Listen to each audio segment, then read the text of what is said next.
কত ভাগ্যদার নবীর উম্মত আপনি, আমি বন্ধ।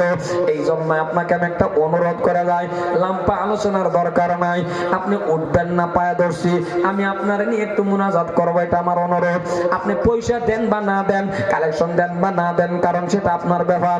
সব মানুষের টাকা দাম মসজিদ হয় না, সব মানুষের টাকা মাদ্রাসায় লাগে না, সেটা আপনার ইখতিয়ার। কিন্তু দোয়া দরকার আছে না নাই? জোরে বলেন আছে না নাই? দোয়াটা করবো আমি আপনাকে নিয়ে বাবা।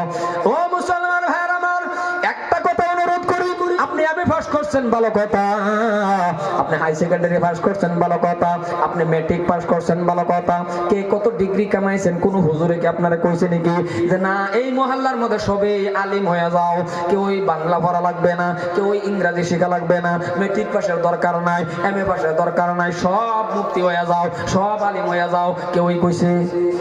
এই কথা কবেন জোরে, কেউ কইছে? কোন হুজুরে কইছে? তাহলে শুনে রাখেন, একজন আলিম হয়েছে আলহামদুলিল্লাহ, একজনে মুফতি সাহেব হয়েছে আলহামদুলিল্লাহ, একজনে ডিগ্রি কামাইছে আলহামদুলিল্লাহ, কিন্তু আপনি এমএ পাস করছেন ভালো কথা আলহামদুলিল্লাহ।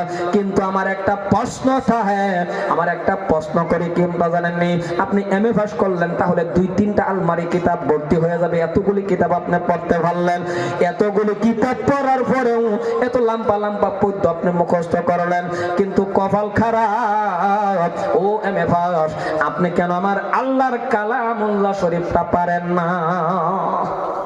আপনি কেন আল্লাহর কালামুল্লাহ শরীফটা পারেন না? আর যদি আপনি কালামুল্লাহ শরীফটা শুদ্ধ করে খালি পড়তে পারেন, মুখস্থ না খালি পড়তে পারেন, 10টা সূরাও যদি পারেন, পাক আর না পাক জানেন, হালাল হারাম যতটুকু শিক্ষা